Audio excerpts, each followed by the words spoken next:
Calvin's story felt strangely familiar. When I was younger, I remember trying to do the exact same thing.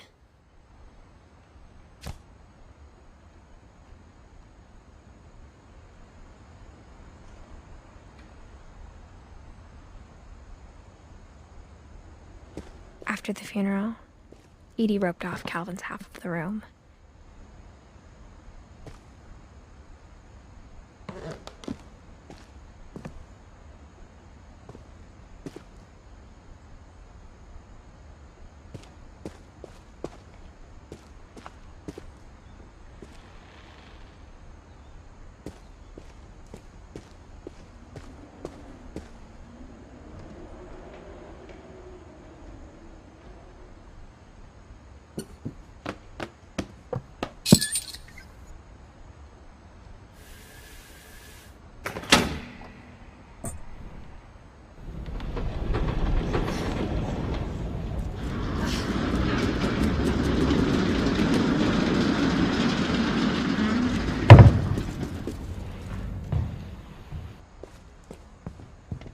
The passages were a pretty tight fit.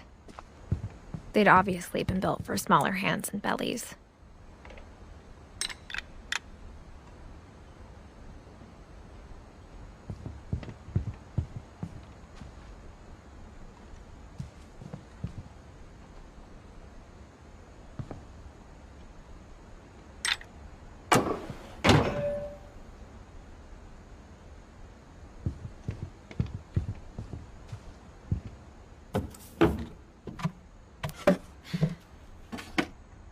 Growing up, I always thought of Barbara as a child star.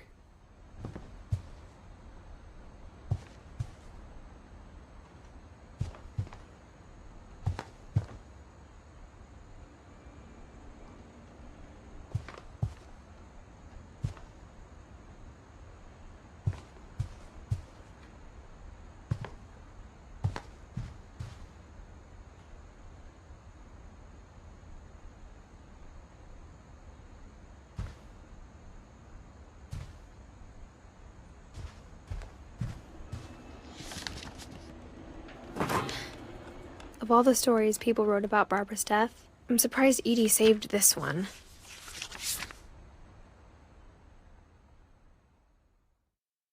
Old Jack here with another ghastly tale inspired by America's most unfortunate family. I'm calling it The Surprise Ending of Barbara Finch. As a child star, Barbara was famous for her scream. Now at 16, she was all washed up, a has-been. But in a lucky break, she'd been asked to perform her signature scream at a local convention for monster movie fans. It was just the boost her career needed. Unfortunately, her scream hadn't aged well. Getting better. I think you just need the right motivation. Her biggest fan and current boyfriend, Rick, was about to demonstrate when... Now that was a great scream. It was Barbara's father, Sven. He'd slipped into a table saw and had to be rushed to the emergency room. So Barbara got stuck babysitting her youngest brother, Walter. Her convention comeback was cancelled. Okay, I'm hearing frustration, but I'm not hearing terror. What if I tried... A gang of hoodlums in Halloween masks have been terrorizing Orcas Island tonight. Police are urging residents to... That came from the basement. You're right! Also, I loved your delivery on that. Why is your basement door locked? Because my dad likes making puzzles and secret passages. There's a key hidden in the music box. The secret is to keep winding and winding until finally the key pops out. Thanks, babe. I'll be back in a sec. 20 minutes later, Rick hadn't returned. So Barbara went to look for him, right on cue.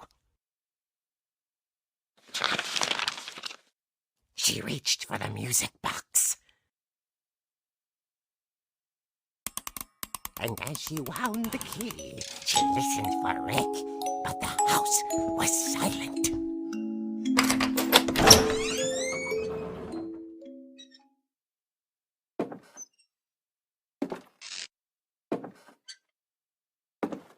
She found Rick's crutch and imagined the worst.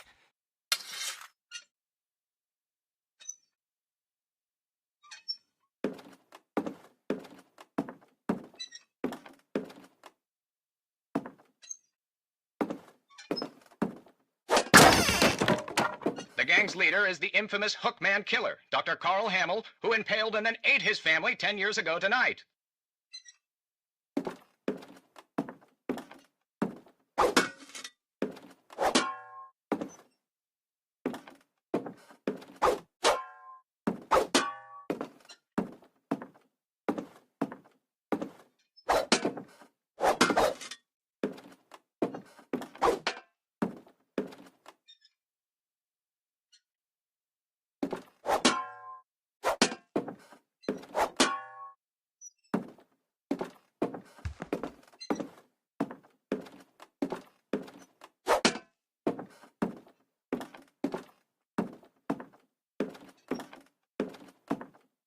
The old fridge rattled and grew still.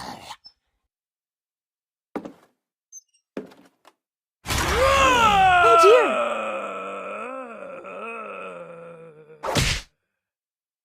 Oh! Rick?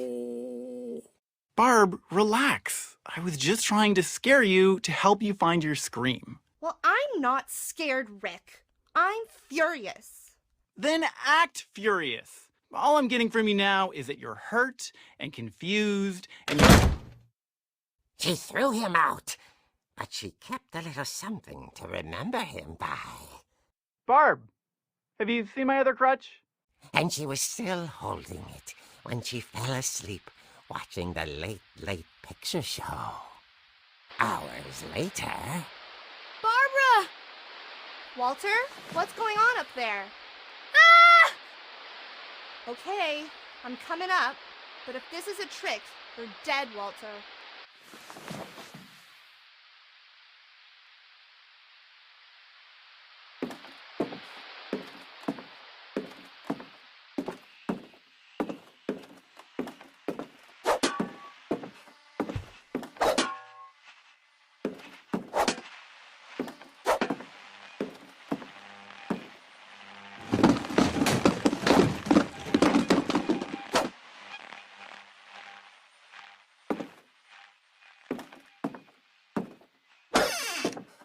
Walter, are you there? Walter had vanished, but his bedside radio was still on. Orcas Island police describe the man as 6 feet tall, with a steel hook for a hand. Residents are urged to lock all doors and windows and notify the police of any suspicious activity. Barbara turned, saw the hook man, and was speechless. He was quite smashing.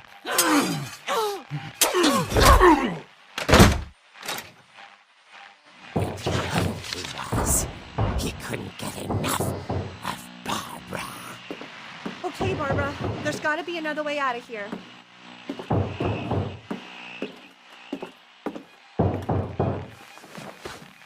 That night, she played her part beautifully.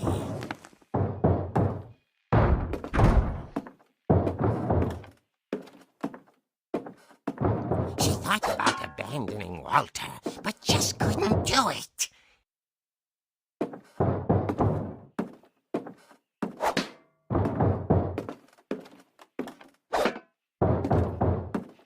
Molly's door hadn't been opened in years. The hinges groaned.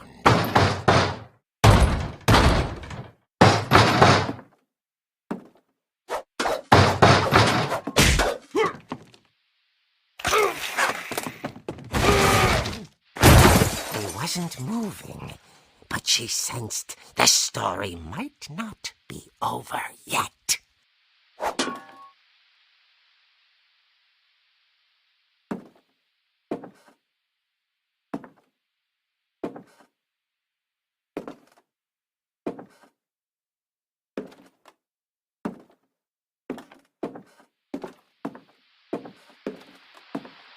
hookman had vanished. She listened for his breathing, but all she heard was...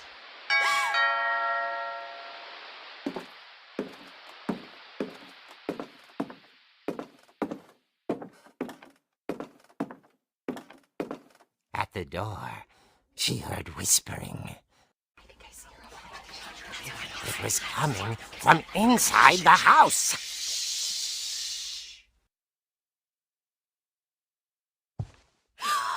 Oh dear. The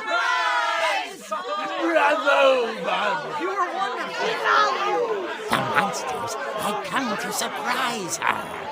For Barbara, it was a dream come true. Then she saw what kind of monsters they were, and she realized what was about to happen. She was going to be famous. And with her final breath, Barbara Finch gave the performance of her life.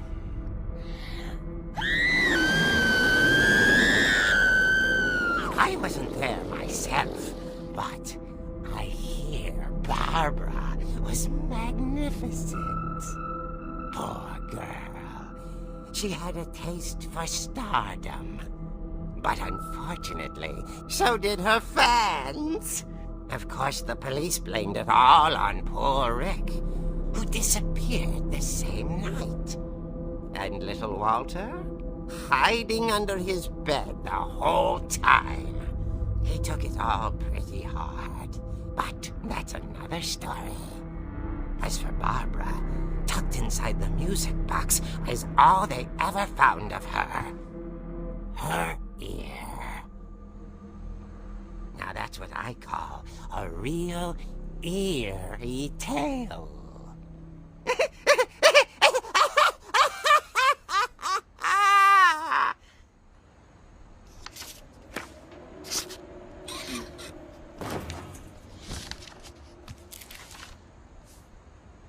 Edie told me all Barbara wanted was to be remembered, as absurd as that comic was.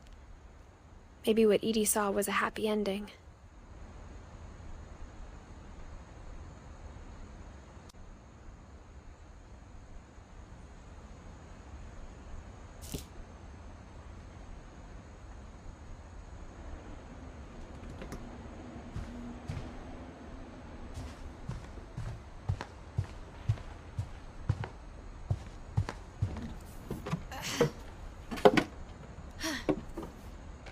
I guess now I know why Mom didn't like me playing with the music box.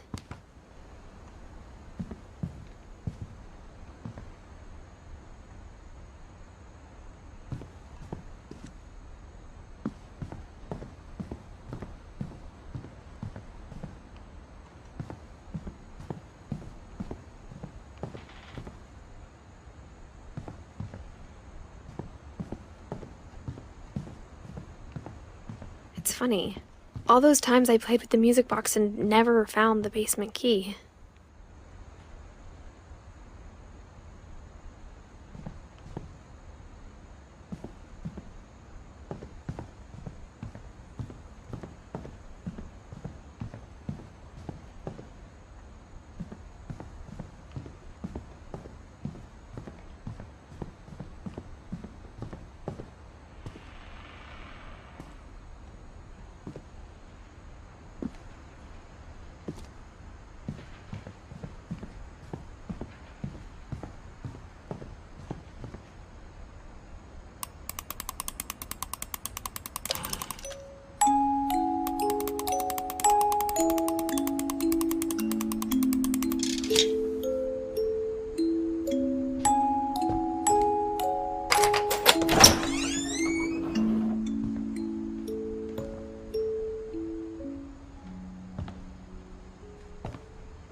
Mom said the basement was off limits, unless I wanted another tetanus shot.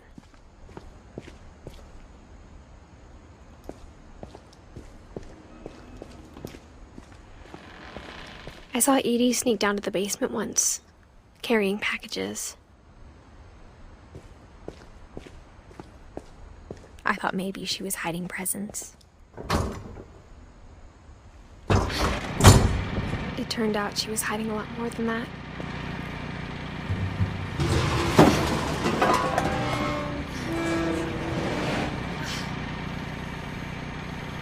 I remember asking Mom once about where Walter had gone. She said after Barbara died, he got as far away as he could. If there's a pattern in all these stories, I think it's that none of us has gotten very far.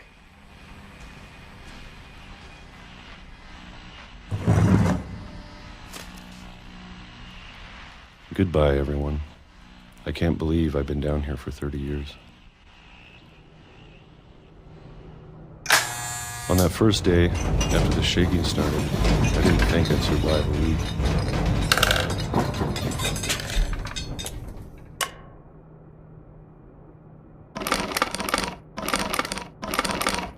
But after a few days, I settled into a routine.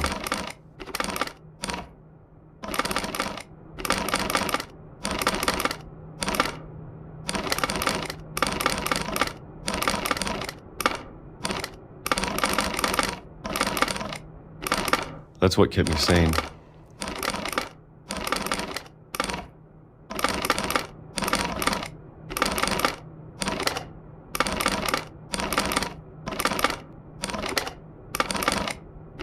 Having a schedule, living for today.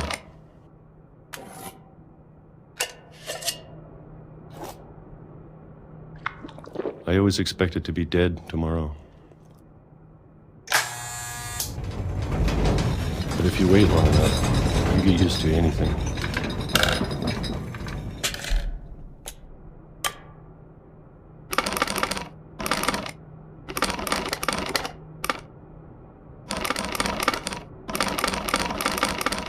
Even a monster on the other side of the door starts to feel normal.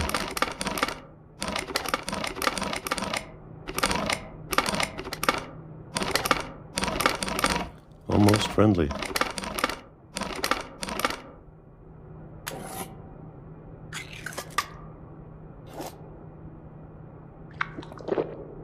And then one day, everything just stopped.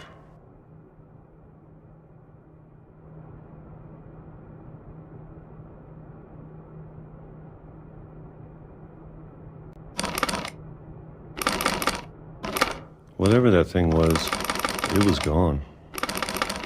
Maybe it got tired of waiting. Or maybe I just got tired of being afraid.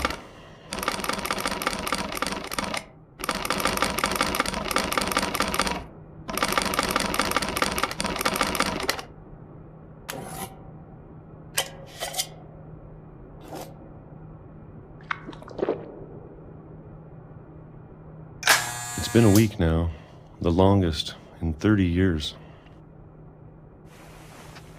I'm done waiting. I have to leave while I still can.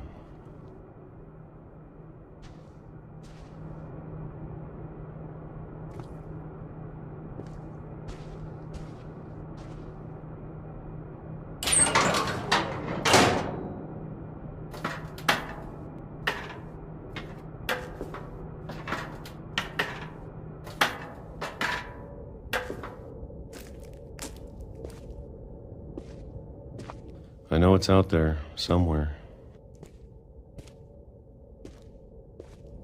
Whatever killed Barbara and Molly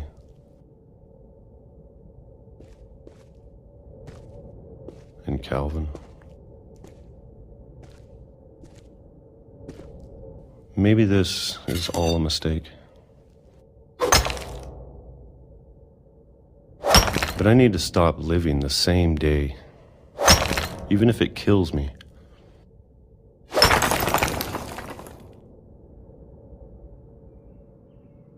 Whatever's out there, I want you to know I'm ready for it. I'm going to appreciate all of it, especially the food. I don't mind if I only have a year left. Or a month. Or a single week. I'd be happy with one new day. I can already imagine the sun on my face.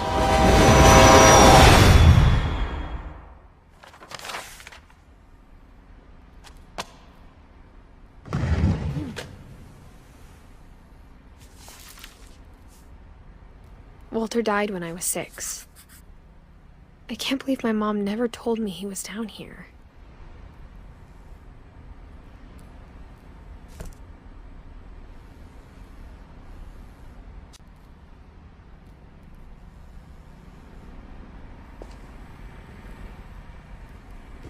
I'm sure my mom was trying to protect me.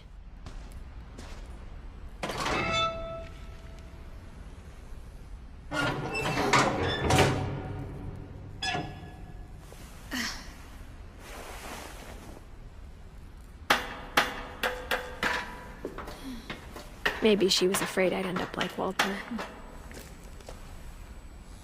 But if she never told me about an uncle under the house, I can only imagine what else she was hiding. I don't want to make the same mistakes she made.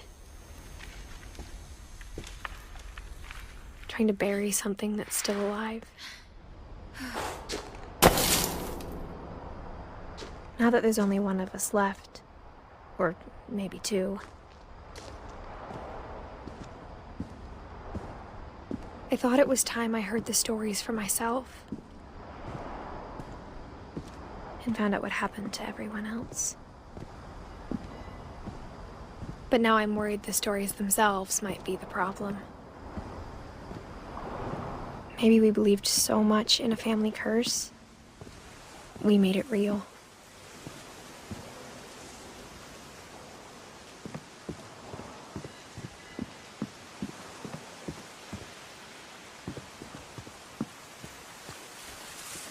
I don't know if I should even be writing this.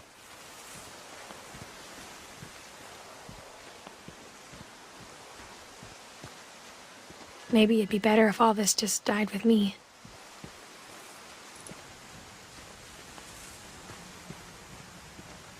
But I thought you should know about your family.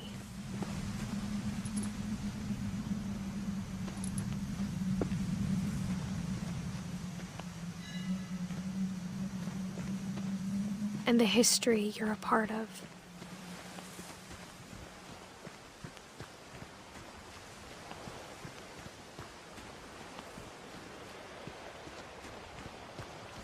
Though to be honest, I feel as lost as you probably do right now.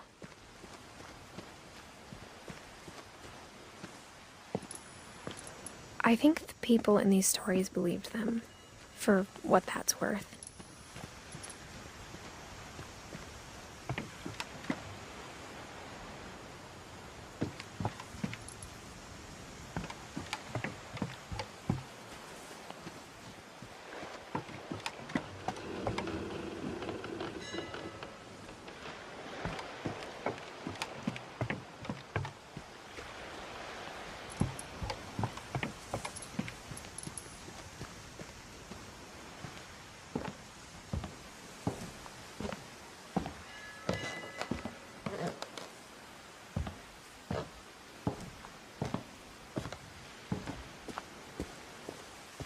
And when you look at the house, that history of imagination and stubbornness and madness, any of it seems possible.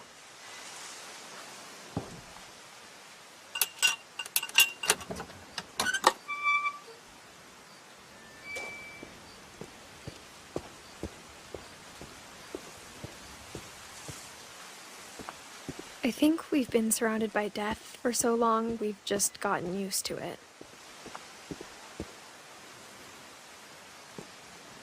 What kind of family finishes building a cemetery before starting the house?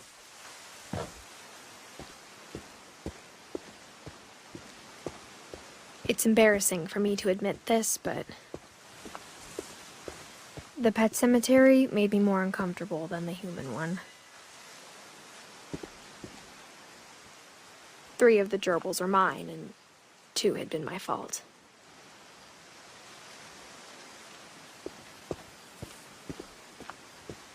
Sven built the house, but it was Edie who designed the cemetery.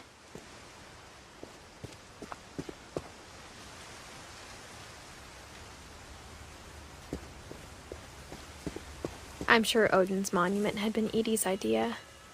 My mom was always trying to move on, but for Edie, the past never went away.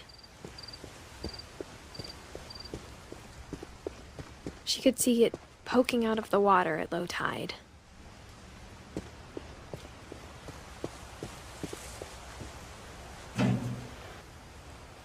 Edie said she dreamed about the old house every night.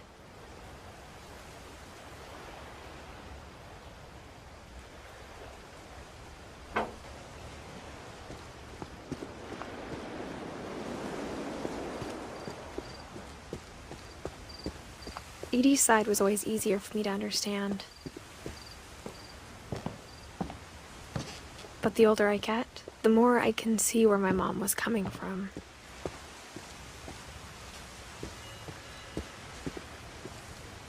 She lost 2 of her brothers, just like I did. I get why she tried so hard to protect us.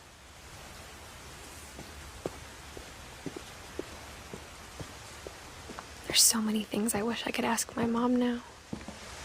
Part of me thinks this is what she wanted all along. For me to come back someday and find everything out for myself.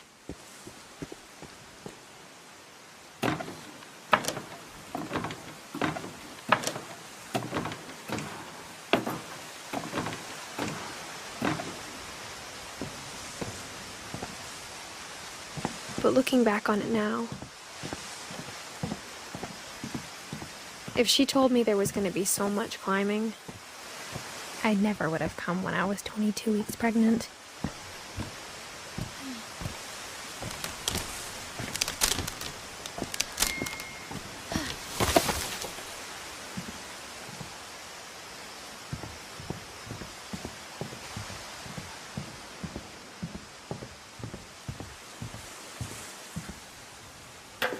I never met Grandpa Sam, but I think he and my mom had a lot in common.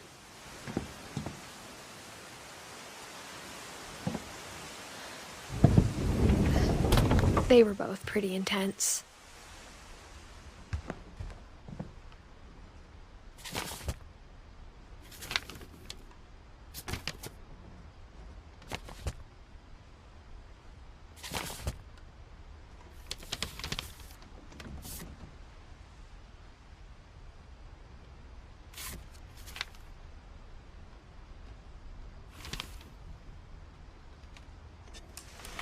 Dawn, I promise, you'll never forget this weekend. Yes, sir. These memories are gonna last a lifetime. Hmm? Perfect. Am I gonna have to shoot anything? It's gonna rain the whole weekend, isn't it?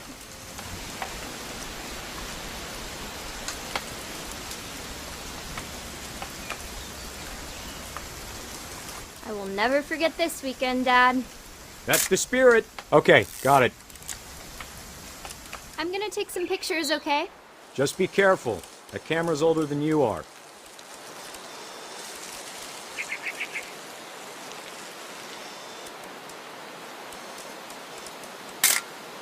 Aw. You're right, Dad. It's starting to clear up. Still freezing, though. Definitely should not have drunk all that coffee. Hey! That's a keeper. Hold still while I take a picture of you.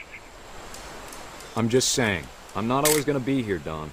You'll need to remember this stuff, if you want to survive. I'll be fine, Dad. You know who else thought he was gonna be fine? Some guy who died. Dawn, I'm being serious. I know, Dad. You're always serious. Doesn't being out here make you want to chill out? Well, to tell you the truth, I haven't been out here in 20 years.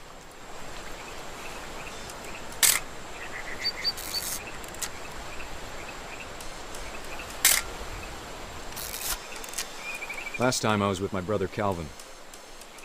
Man, that was a great trip. Dad! Good eyes, Dawn.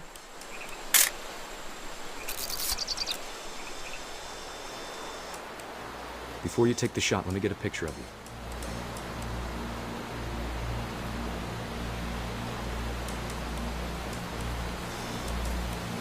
Dad, I... Just breathe. Let me get behind you. Do I have to do this? Dawn, you don't have to do anything. But if you want to survive... Great shot, Dawn!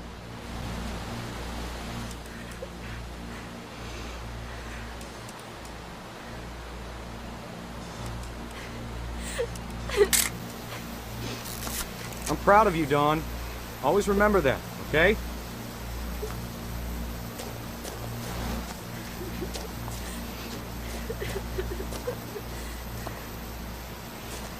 Sorry, Dawn, just gotta reset the timer.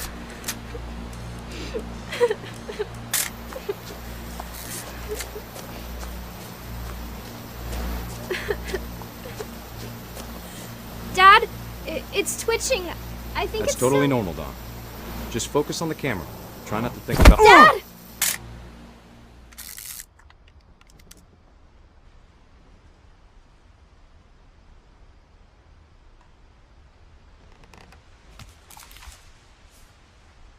Of all these stories, that's the one I wish most that my mom had told me.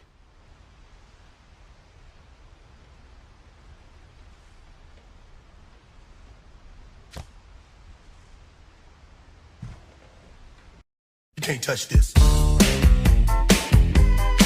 can't touch this. You can't touch this. You can't touch this.